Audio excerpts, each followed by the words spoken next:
വിശുദ്ധമായ ഇസ്ലാം മതം, അതിൻ്റെ നിയമസംഹിതകൾ എത്ര വിശാലമാണ്. മനുഷ്യനോട് ഇഴകിച്ചേർന്ന നിയമങ്ങളാണ് വിശുദ്ധ ഇസ്ലാം മുന്നോട്ട് വെക്കുന്നത്. പരസ്പര സൗഹാർദ്ദത്തോടെ, പരസ്പര സ്നേഹത്തോടുകൂടി, വിദ്വേഷവും പകയും വെറുപ്പുമില്ലാത്ത മനസ്സോടുകൂടി ഒന്നിച്ച് ജീവിക്കാൻ ഇസ്ലാം നമ്മെ പ്രോത്സാഹിപ്പിക്കുന്നു. മുത്തനബി സല്ലല്ലാഹു അലൈഹി വസല്ലമ തങ്ങൾ നമുക്ക് പകർന്നു തന്ന ഓരോ പാഠങ്ങളും നമ്മുടെ സഹജീവികൾ നമ്മളെ കൊണ്ട് സന്തോഷിക്കണം എന്ന പാഠമാണ്. മുത്തനബി സല്ലല്ലാഹു അലൈഹി വസല്ലമ തങ്ങൾ ഒരവസരത്തിൽ പറയുന്നത് ഇങ്ങനെയാണ്: നിങ്ങൾ 2 ശാപങ്ങളെ നിങ്ങൾ സൂക്ഷിക്കണം.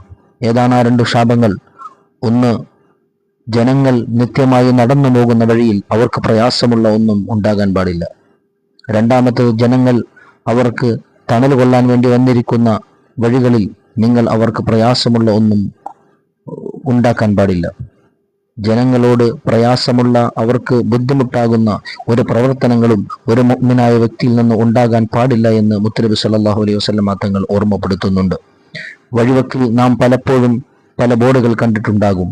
CCTV നിരീക്ഷണത്തിലാണെന്നും ഇവിടെ മാലിന്യങ്ങൾ കൊണ്ടിടരുത് എന്നും പറഞ്ഞ് പല ബോർഡുകളും നാം ശ്രദ്ധിച്ചിട്ടുണ്ടാകും. അവിടെയെല്ലാം ജനങ്ങളാണ് നമ്മെ നിരീക്ഷിക്കുന്നത്. ഇവിടെ വേസ്റ്റുകൾ കൊണ്ടിടരുത് എന്നവർ പറയുന്നത് അവർക്കതുകൊണ്ട് പ്രയാസമായതുകൊണ്ടാണ്. അതിനു ചുറ്റും താമസിക്കുന്ന ഒരുപാട് ജനങ്ങളുണ്ട്, അല്ലെങ്കിൽ ആ വഴി ഉപയോഗിക്കുന്ന നിരവധി ജനങ്ങളുണ്ട്. അവർക്കെല്ലാം അതിൻ്റെ വാസന പ്രയാസമായ രൂപത്തിലേക്ക് മാറുന്നതുകൊണ്ട് ആ വഴിയിൽ നാം മാലിന്യങ്ങൾ ഇടരുത് എന്ന് അവിടെ എഴുതി വെച്ചിട്ടുണ്ടാകും.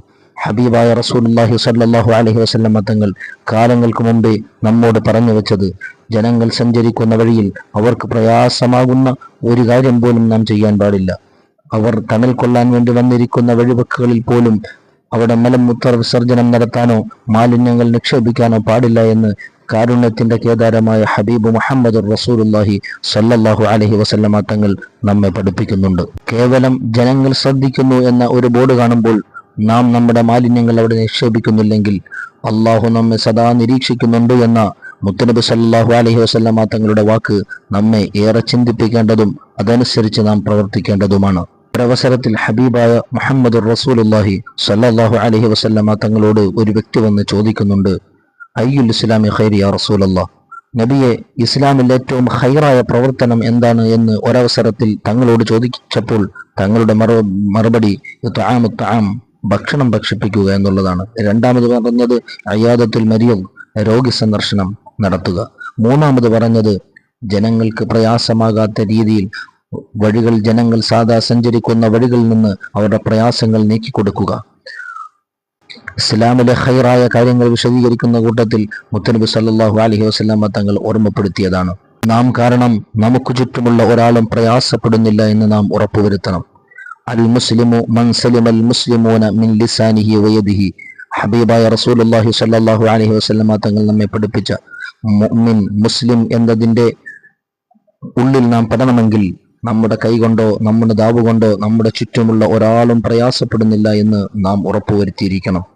അവരെ പ്രയാസപ്പെടുത്തിയിട്ടാണ് നാം മറ്റു കാര്യങ്ങൾ ചെയ്യുന്നതെങ്കിൽ നമുക്കതെല്ലാം നഷ്ടമായി പോകും. നമ്മുടെ ചുറ്റുമുള്ളവർ നമ്മളെ കൊണ്ട് സന്തോഷിക്കണം. നാം ഒരാൾക്കും പ്രയാസമുണ്ടാക്കാനോ ബുദ്ധിമുട്ടുണ്ടാക്കാനോ പാടില്ല.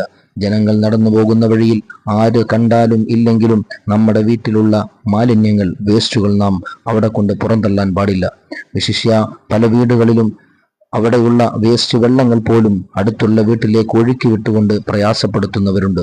അതുപോലെ പ്ലാസ്റ്റിക്കുകൾ കത്തിച്ചുകൊണ്ട് അടുത്തുള്ള വീട്ടുകാർക്ക് പ്രയാസം സൃഷ്ടിക്കുന്നവരുണ്ട്. നാം അങ്ങനെയൊന്നും ചെയ്യാൻ പാടില്ല. നമ്മുടെ ചുറ്റുമുള്ളവർ നമ്മെ കൊണ്ട് പ്രയാസപ്പെടാൻ പാടില്ല എന്ന ഒരു ഉറപ്പ്, ഒരു ആത്മമായ ഒരു വിശ്വാസം നമുക്കെപ്പോഴും ഉണ്ടായിരിക്കണം.